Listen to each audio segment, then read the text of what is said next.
Tap, tap, tap.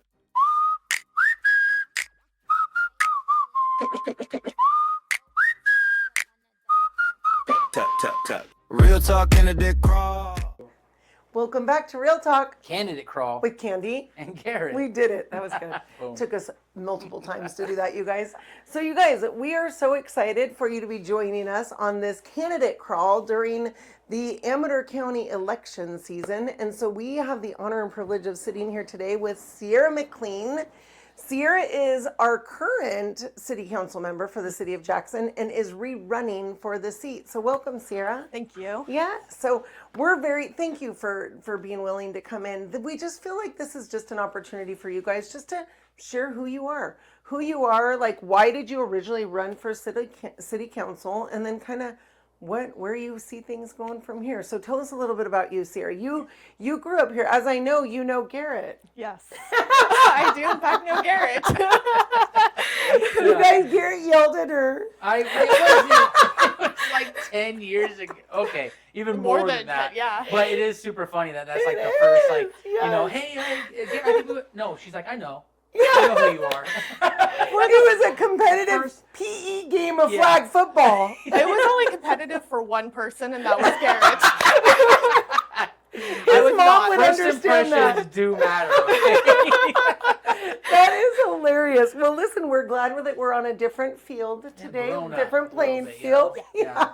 So, anyways, okay, you were born and raised here. Yes, I was born and raised here. I was actually born at the old hospital. Yes. And I grew up on Hoffman, where that like yellow 2-story house is, that newer one. That's right. It used to be a renovated barn, like into like housing, and that's what I lived in. Wow. So yeah, it actually originally was a warehouse for the Jackson Waterworks, Oh, wow. which my great grandfather owned, and then they converted it into like a livable barn. That's where I lived right after I was born for like a couple years. Wow, that's crazy. Yeah, so it's cool though because like it really shows that housing can kind of be like all shapes and sizes. That's right. Yeah.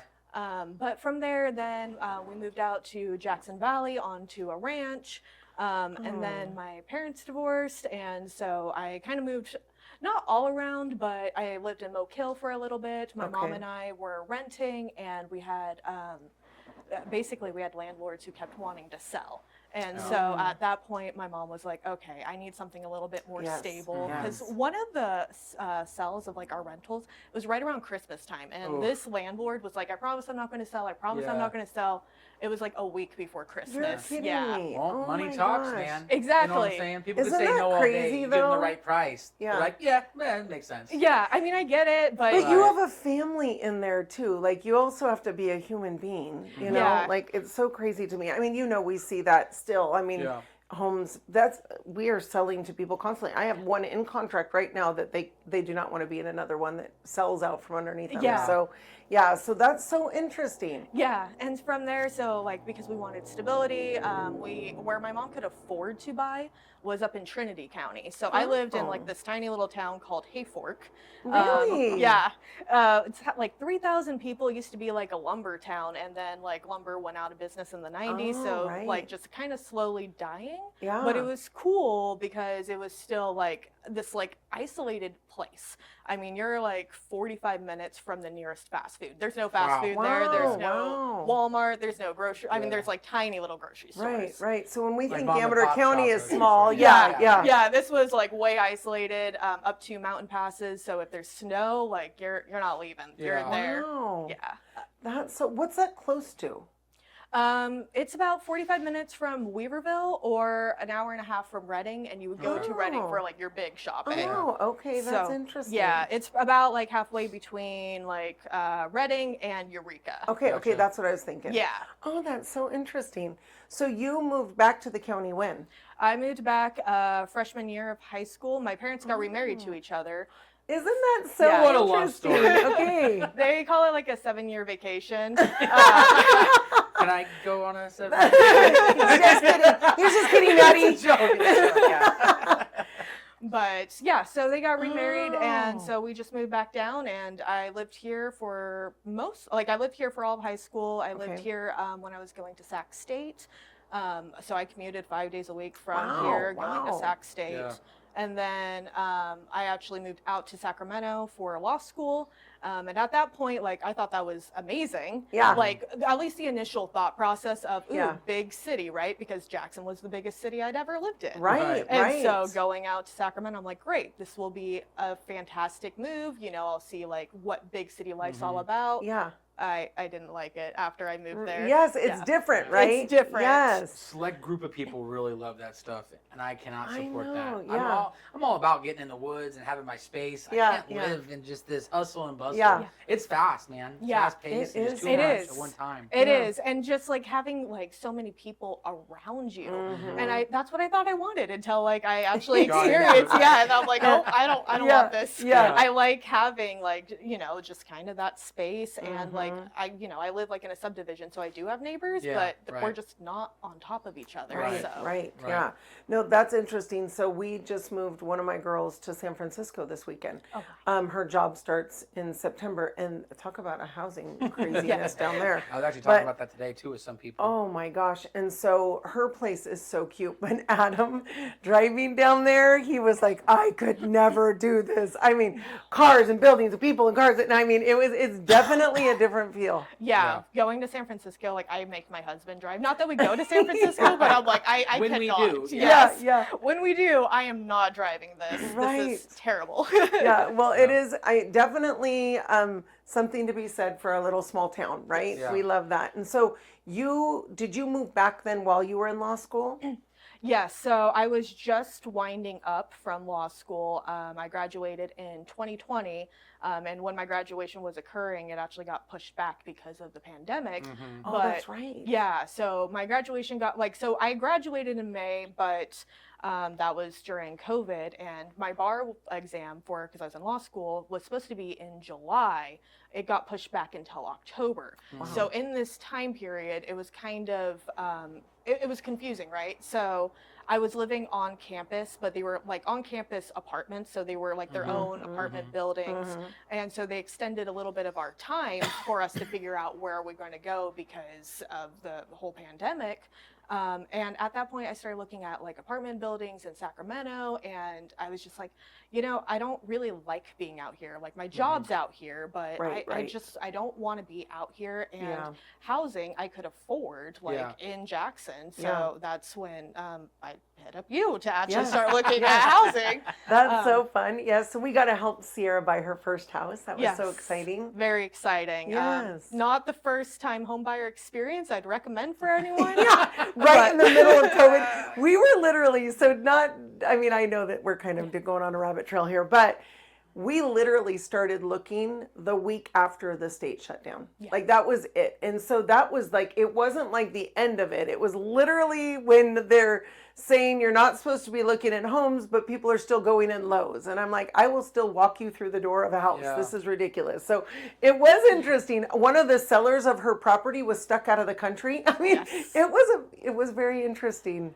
Yes, it was a really interesting time, and especially because we didn't know that seller right. was out of the country Right. until the Right. end. Right. So it just added so much Yes. confusion. But yeah, good things happened. I ended up here, Yes. and I now live here and have for the past 6 years. I love that. Don't plan on leaving. So Awesome. Awesome. Good. Yeah. Good. And then what kind of law do you practice? So right now I work for a state agency called the California Housing Finance Agency. Okay. So in a lot of ways, I'm kind of like a in-house counsel for them. That Oh, I'm okay. answering various questions of like, can we run this program? What would make it legal? What things do we need to avoid? As well as just coming up with new loan products, because the California Housing Finance Agency does home loans, or at least my division does home loans for first-time home buyers. Oh, wow. So we do a lot of silent second products. Oh, got Okay. it. Got it. That makes sense. Yeah. That's so interesting. And that is true because you were working for a real estate law firm while we Yes. were helping you buy your house. Yes. Yeah. I was doing Thank God for them, right? Yes. We did actually have to hit them up a couple times during that. Yeah, that's so interesting. Okay, so you are in Jackson now. What made you decide to run for city council? So my bachelor's degree is in government, so I've always kind of had an Oh. interest in government, but just with life happening of, going to law school, taking 3 bar exams, just kind of getting settled in, it took me a little Right. bit to decide, like, okay, what do I want to do? And once things kind of settled down, I was like, all right, I looked around, and at that time, we actually had an opening for city council because one of the council members moved out of city limits. So they were looking to appoint. I applied for that position, and I lost to our current council member, Max Godey. But Max Godey occupied the planning commission. And when you go from the planning commission to city council, you can't sit on planning commission. So from there, like that seat opened up for planning commission. I'm like, well, I do real estate, so this would be a great fit. Right. Yeah. That's what I applied for, and I sat on there for 2 years before another opening on city council just showed up again. I applied, and I got put on the council, appointed to the council in December of 24. Oh, okay. That's awesome. I didn't realize that you were appointed. So this is the first time you ran. Yes. Oh, Yes, okay. very first election. Yes, that's so interesting. That's how I was on the school board. So I was appointed in 2016, like probably August, but then had to run when the position was up at the end of that term. So that is a little bit interesting. Yes. Yeah, I love that.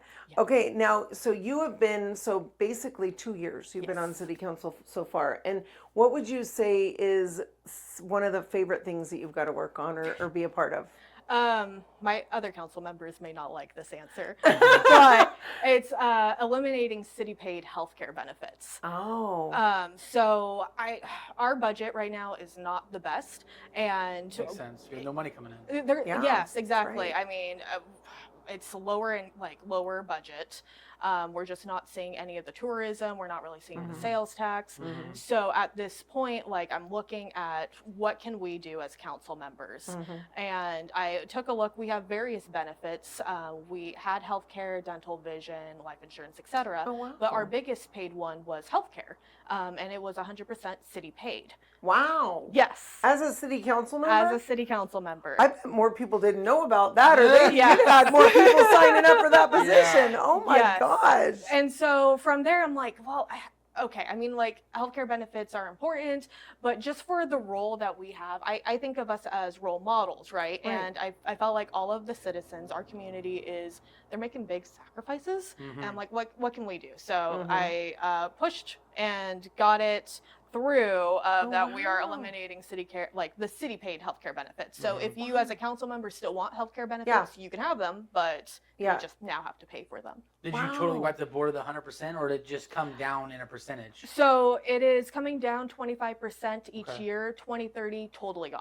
Okay. Wow. Yeah, because we didn't want to totally wipe it just out. Wipe it out. That would be hard for Yeah. those who were receiving Yeah, it. yeah, that's right. But so yeah, we're stepping it down 25% each year until it's gone. Wow, that's so interesting. Well, good for you. I mean, it is smart when you have to look at the big picture and make hard decisions, but it also says that you're willing to make hard decisions for yourself with a lot of, as we know, government officials do not do. Yeah. They're the best paid out there.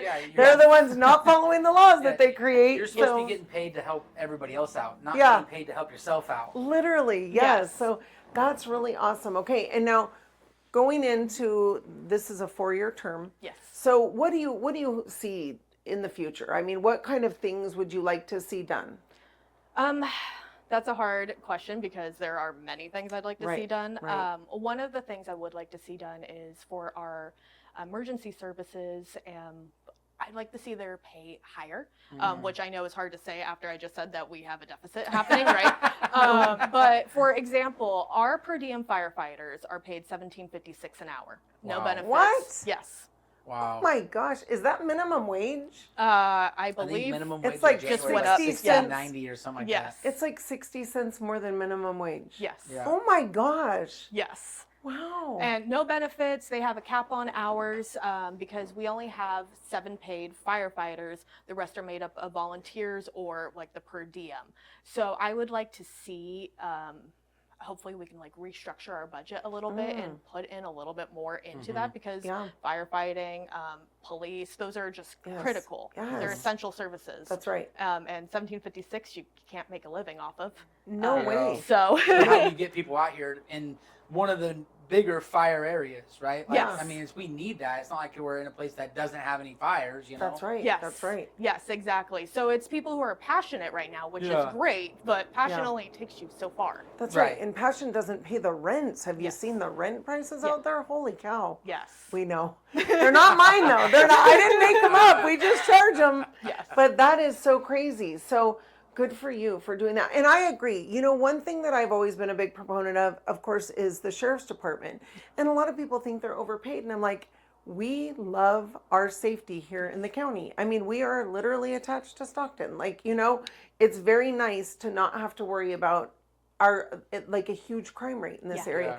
I feel the exact same way about the city police officers and emergency services. So that makes very much sense to me. Yes, I mean, you know, no guarantee, because when I'm talking about like our budget deficit, like this year it's 400,000, so that we're in a deficit. Wow. So I mean, we have reserves, right? So it's not like the city's going to go bankrupt, but we really have to think about creative ways to find funding. But I'm also hoping that with this, that we can, you know, like I said, restructure, maybe kind of pull back in some areas, so that way we can keep essential services going and hopefully increase. Right. Because it's not even just like their pay. I mean, their equipment, our police fleet, it's old. It's an old fleet, and that needs to be changed out. So there's just ongoing costs that.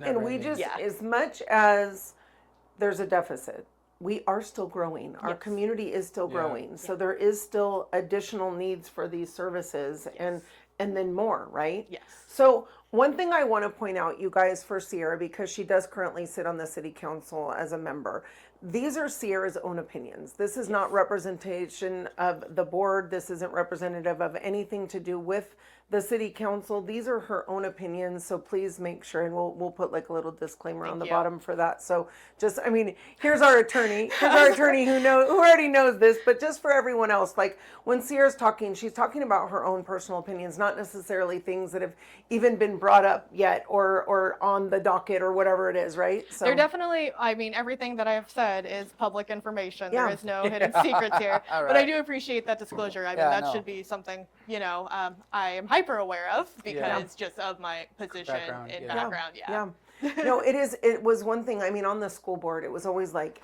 people hear that, they see you, and then they hear that and they think you're speaking on behalf of the whole council, and you're not. She's only speaking on behalf of Sierra McLean. So, okay, what about another item that you're thinking about? One thing that you'd like to see change? So, I mean, that's kind of like pie in the sky, but I'd like downtown to become more accessible. Our current, I mean, if you look at downtown, it's historic, right? And because it's historic, you have the high sidewalks that are all bumpy. And that is great from like a historic perspective, but accessibility is not the easiest down there. For example, I have grandparents that are almost 90 years old, and they're not the most agile, and they bank at Wells Fargo. Wells Fargo ADA parking is way in the back of their lot. They don't have ADA parking out front because of the curbs, and so they just cannot put ADA parking. So I'd like to see that be worked on, possibly widening out the sidewalks, finding a way to kind of smooth it out a little bit more. And we're working on that. We, with our traffic study that we have going on, we're kind of looking at maybe turning Main Street into a one-way, but some of that is also looking at accessibility. Can we widen sidewalks? Can we make it easier for wheelchairs or me who has a stroller that I have to push? And I can't push it down Main Street either. That's right. Yeah, so, same with Sutter Creek. I mean, you're in the same situation. Yes. So I'd like to see that kind of come to fruition without changing the overall characteristic of downtown. Right. Yeah, not making it not historic, just a little bit more ADA friendly. Yes, exactly. Especially because our population, Jackson, really skews elderly. That's right. And that is if you're trying to revitalize downtown, you need all of your population to attend. Right. Yeah. So. No, absolutely. Well, and especially if we're struggling and we need people coming in and buying local, right? Yes. We want you to shop local. And I just have to say, for the city of Jackson, I mean, really all of our small towns, but like being born and raised here, I think that you kind of take for granted what's down there, right? Yes. So I grew up on North Main, so I was always on Main Street. I was probably a hoodlum, and so I was always on Main Street. I mean, we did, we're like the latchkey kids, right? Like we're always that's our generation. So we kind of, they say we raised ourselves because all of our parents were working. So we hung out a lot on Main Street, and the shops, we knew them all, we loved them all, everybody loved us. We thought they probably hated us, but they were always so nice. And then you grow up, and I hadn't been there for so long. And so a couple of years ago I said to my girls, let's just go down Main Street and see. The shops are so cute. That's one thing I love about like Christmas delights in both of the cities, because I think that it really does help you see the town and the little shops that are down there. So if you guys have not shopped Main Street, shop Main Street before you go online. There's some really cute stuff down there. Really cute stuff, really good food too. Over the Yes. last couple of years, we found a lot of good restaurants Yes. so I'm really excited about that. It has been really fun watching Main Street grow and watching these food establishments come in. I mean, Lawton's Deli is amazing, right? And then of course the Italian place, Saluti's. Yes. Oh my gosh. And what a great location for them. Yes. That really, like they fit that perfect. Yeah, I'm glad that they moved from like that building over by Yes. Greeley's over to Yeah. downtown. Like it's Yeah. like much better location for Yeah. like what their setup is. Right. And we were just recently at a grand opening for Tin Roof. Yeah. Oh my gosh, their food is delicious. Yes. Yeah, so that's not just a wine bar, guys. That's a food, that's an eatery. You got to go check out their food. Yes. Yeah, so and then of course Blue Door Bakery. Yes. We recently had an event for the Realtors Association that we were able to get all the food from them oh my gosh. So I feel bad. I'm like Luca's, Stanley's Steakhouse. What is the steakhouse called now? Duke. Okay, Duke. Am I missing any? Because I'm going to get in trouble if I'm missing any You got food. the Duke, Luca's, 1848. Rosebuds. Rosebuds, yes. Rosebuds is amazing. Oh my gosh. One thing I want to say about Luca's too is that while the chef changed from what they originally started with, I wasn't sure. Sometimes you're like, was the chef everything? Yeah. So when we went in there, I was even talking to one of the managers, like, I'm not sure. It was amazing. Like, I do not feel like they skipped a beat. His food is amazing. He's redoing the menu. I mean, you figure this guy came in pretty much with an entire kitchen staff. Right. And that's someone else's menu. And so he's been operating. It was phenomenal, you guys. And he's also starting to create his own menu. So if you guys have had any reservations about going to Luca's with a new chef, definitely. It's amazing. Yeah. Yes. So sorry for all the shout outs, but I'm round. You guys, I'm round and I like food. And we like the Main Street food that you do. Yeah. So okay, sorry for that little segue also. But okay, so talk to us very quickly. And I know that this is going to be a little bit different than, interviewing some other candidates because you're on city council, but what about our homeless population? Is that anything that's kind of on your specific radar, not necessarily speaking for the council? Yes. I mean, so it's on my personal radar. It is also on the council's radar. But speaking on my own behalf, it's a problem, right? Jackson has all the services, so we have the highest homeless population. It makes sense. But I think we need to explore more options of what can we do. And I'm not saying that we can do anything, but I think at this point, like, we don't know what we don't know. Yeah. Right. And I'm a big proponent of I'd like to gather all the information possible. And so some of what we've been doing is looking at Placer County. They have a setup of basically for their homeless population, they have set up a designated living area where they have facilities where you can sleep, eat. They contribute to either cleanups around like their local community and kind of getting their homeless population kind of back more involved and having a purpose. Yeah. And then same thing over in Tuolumne County. They also have a very similar program where it's, again, they have a designated homeless area and they have, again, very neat, orderly, tidy, just set up where homeless are in charge of cleaning up after themselves, keeping the area clean. That's nice. Yeah. Feeling like they're contributing. Yes. Yeah, that's awesome. Yes, and it's also nice because it's easier to locate them. Right now, like in our city, they're kind of all over, right? Mm-hmm. They may be in front of businesses, they may be kind of off hiding because Down by the creek. down by the creek, exactly. And I get it, right? Because you don't want.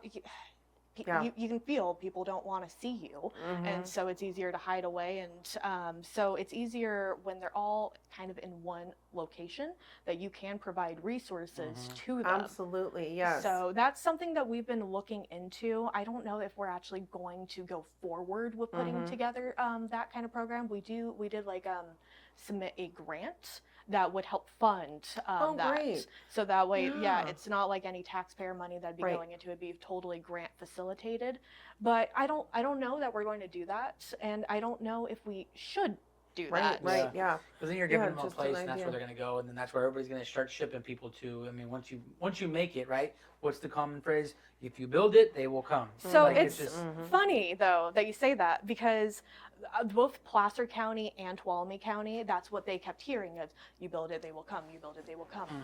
They don't have any data showing that. It's Really? all Really? their local population. Oh, that's interesting. And honestly here, we don't have very many services, right? that's So right. we don't really have the draw that maybe Sacramento or Stockton would have if you that's built true. that kind That's of true. facility. Because Yeah. we have very minimal services. Right, they'd be leaving services to come out here. It Exactly. wouldn't make sense. Yes, yes. And a Oh. lot of the homeless that we have, like either they are locals or they tend to be a little bit more transitory. They're going somewhere else. They're not really looking to move here.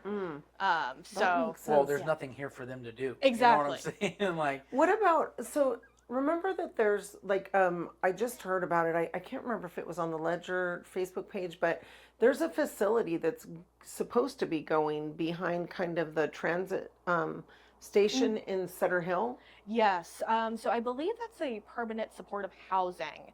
Different? Yes. Okay. So it's similar but different. I believe that's like a multi-unit apartment that's Yeah, going in. I think so too. And it is supposed to help those who are chronically homeless. I'm basing this off of what I'm remembering, so Okay, don't okay. exactly quote me on this, Yeah. but my understanding is it's supposed to be for chronically homeless in our community to help them be placed into housing. I believe it is permanent supportive housing, so they can live there. That is their place. That's where they will receive treatment if they need treatment, services, Gotcha. etc. And if and when they're ready to move on, maybe they got a job, maybe they found a new place, then they would move out, and that would continue bringing in. nice. Yeah. I was curious if that we might see, I mean, because since we do see the largest population of homelessness in the county, I was curious, I would imagine, I mean, if I were in a unhoused situation, I'd be heading there.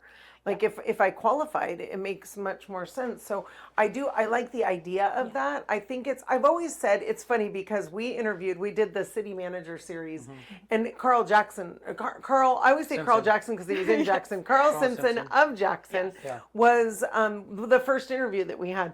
And then so a week later. Yeah, no, I literally think it was a couple of days later we saw an announcement in the newspaper or, on the internet of him accepting another position. We were like, oh my gosh, he had so many great ideas.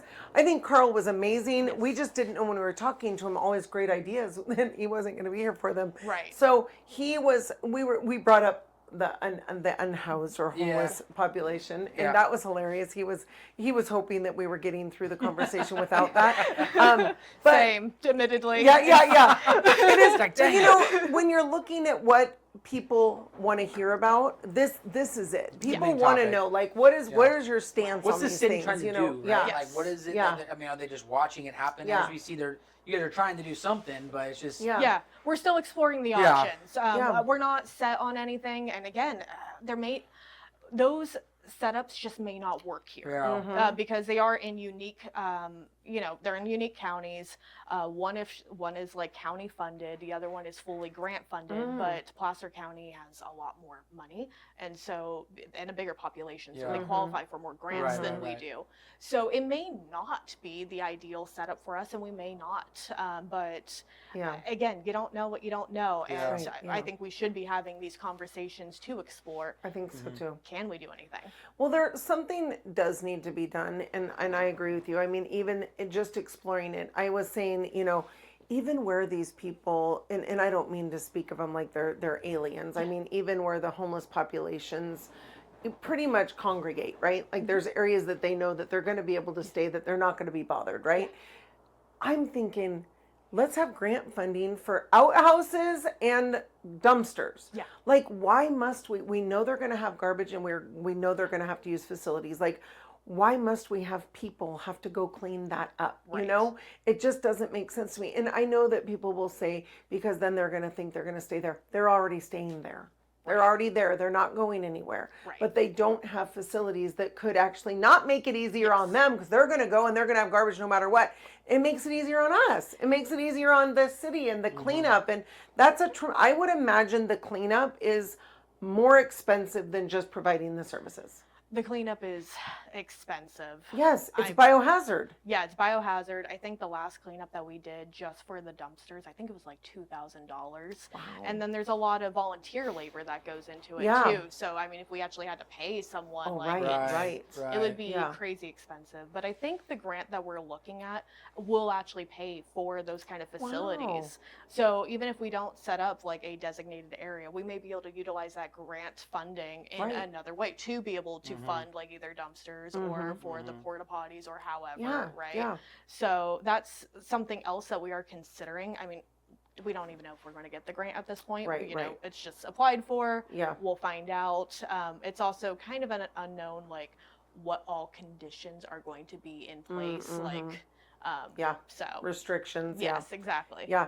And it does make sense in the state of California that there should be funding for this, right? Like with the current governor that we have in place, that there should be ample amounts of funding for this. So I'm really hoping that you do qualify for that grant. It would be silly for them to deny any kind of a grant like that to anybody in the state. So we'll be looking forward to seeing kind of what that looks like. And just because I do want, you know, I always feel really bad, like when it's really hot or it's really cold. I feel bad for their pets. You know, I just feel bad for them. Like I mean, we had this last year, we had a woman pass away, and I don't actually know that she passed away because of the cold. I believe she had health conditions that led to that. But of course, the public eye, it looked like she died because she was in the cold. Right. You know? And I mean, even with health conditions, I mean, being out in the cold, that does not help whatever it does not health conditions you may have. Oh, no, it's awful. So I do want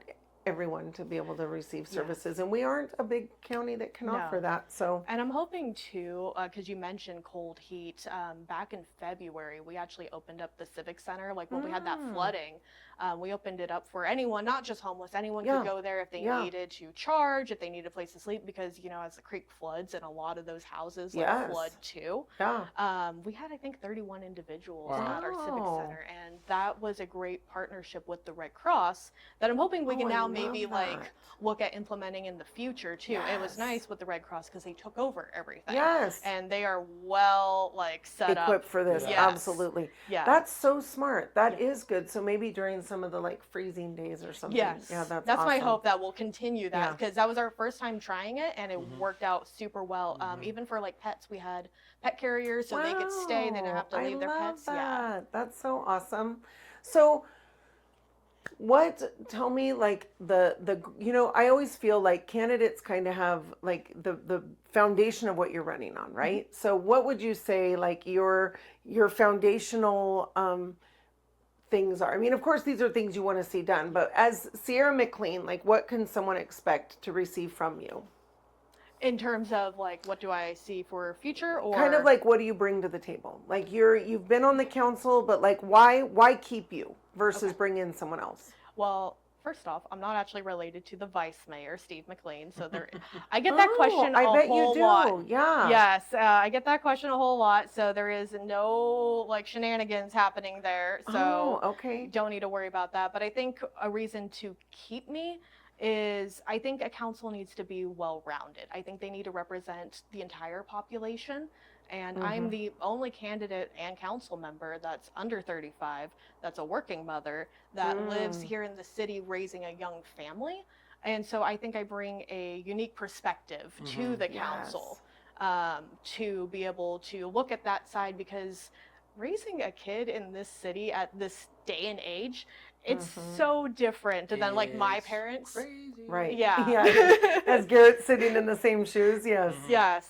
And so I think having that kind of voice and that representation, you know, obviously I think each person in each candidate does bring their own unique perspective and their unique qualities, but I think that's something I bring to the table. Right. No, I love that. That's such a great point, and it is so true. It is very important to have that voice, because you're going to see things from a different perspective. You're living it. Yes. You're not just hearing or having family members live it, like you're actually living the effects of these decisions that are being made. That's awesome. Yes, I'm living it, and I'm seeing like what is going to happen for like my daughter in the future, because you know I love Jackson. I want to see Jackson thrive, and I want Jackson to continue to thrive for her. So yeah, and I feel like, you know, it's hard because in small towns, like, we're hit harder during things like recessions and pandemics, and it takes us a much longer time to get back there, you know. And I feel like the excitement for me watching these businesses grow, and you know, I mean, you know, that's what we do, right? So we have lots of people that we have other new businesses that are opening up. Like, it's exciting to watch people want to have a business in town and know that they're going to be supported. That's really awesome. Yes, and I really like small towns too, because I really think that you still get that mom and pop culture that you don't necessarily see.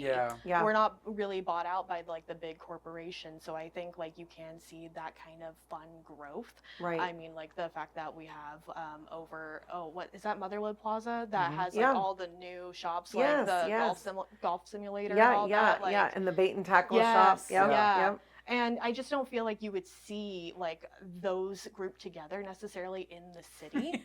Right. And I love that though, because you right. really do get like a nice, cool culture. That I love seeing, and I hope that we continue seeing these like really small, unique shops show up. I love that. Yes. Yeah, me too. It is really awesome. And there is going to be a content studio opening up. So that's new. That's coming soon. And so in that same shopping center, I feel like that's one of the shopping centers that's one of the up and coming. You know, there's been so many improvements over there. It's been fun to watch. So just keep your eye on Motherlode Plaza, you guys. Awesome. Okay, Sierra, anything else that you want to share with the viewers or the voters of the city of Jackson before we sign off? I would say that being involved in your community is really important. And I think people tend to think of being involved meaning like, oh, you need to be on city council. But I think what's also more important is just be there, like attend community groups. If there happens to be like a play date going on at the park, try to talk to those neighbors. And I think that's something that we should continue to work on in our community, because as you said, like recessions, any downturns, you really see that hit more prominently here. But I think we have a stronger community and a stronger bond, and I would just say keep that going. Like, you don't necessarily need to be involved in politics. I mean, I would say you should be, right? But I think just know your neighbors, be more involved, see what's kind of going on like in the city, and just see what you can do to help. I think that'd be really important. That's awesome. And hey, shop local. Kudos to your city of Jackson, the city council, for your new city manager hire, Robert Kreitlinger. Yes, He's I'm so amazing. excited. Robert's amazing. Local guy. That was a really big consideration for us too, because the last two city managers, like, fantastic, right? Absolutely. But both from out of the area, and that was our fear, was we need someone who has been here, who will likely stay here, and he is so knowledgeable and just, I think, really a great asset for the city. Robert's a great guy, and he's also really funny, which is also very helpful. And his wife and his kids, I mean, they come from really awesome families, so we were very, very excited to see that. And so, okay, any website? How do they get in touch with you? They want to reach out to you. How would they go about that? So I have a Facebook. I believe it's Sierra McLean Jackson council member of Jackson, something along those lines. Okay. An easier way to get a hold of me if like you need something, you want to talk about something, would be my cell phone. It's 209-304-5232. I do also have a city email, which is sierra.mclean@ci www.jackson.ca.us. The phone number is much easier. Yes, that's right. That's right. We will have all of that in the description for you. Do you plan on doing any meet and greets or anything like that? I mean, it's I know it's unique because you're the sitting council member, Yes. but in your run. Yeah, so it's in the works. I don't have anything planned. I do have a couple of speaking engagements for like private groups Okay. coming up, but I am planning on doing some meet and greets, so I guess be on the lookout for that. Yeah. Yeah, and if you do have a private group that you want Sierra to come and speak at, absolutely, that's a good point. More than willing. It doesn't even have to be about like my candidacy. It can really be about anything. I may not be knowledgeable about it, but I'll still speak about it. Right. Awesome. Well, thank you so much, Yes, thank Sierra. Good luck in your run. We're very excited for you, and we will keep updating and possibly part of if there's any kind of candidate form. Garrett's already doing his fingers. Okay, so we're signing off. Thank you guys so much for joining us. We'll see you next week. The views and opinions expressed on Real Talk with Kandi and Garrett are those of the hosts and guests and do not necessarily reflect the views of Real Talk with Kandi and Garrett, Berkshire Hathaway Home Services, Divine Properties, their affiliates, sponsors, advertisers, or any organizations discussed on this program. This podcast is provided for informational and entertainment purposes only and should not be considered legal, financial, tax, real estate, medical, or professional advice. While we strive to provide accurate information, we make no representations or warranties regarding its completeness or reliability. By listening to this podcast, you acknowledge that Real Talk with Kandi and Garrett, Kandi Thompson, Garrett Gray, Berkshire Hathaway Home Services, Divine Properties, their affiliates, guests, sponsors, advertisers, and all associated parties shall not be held liable for any actions, decisions, losses, damages, claims, or consequences arising from the use of or reliance upon any content presented in this podcast.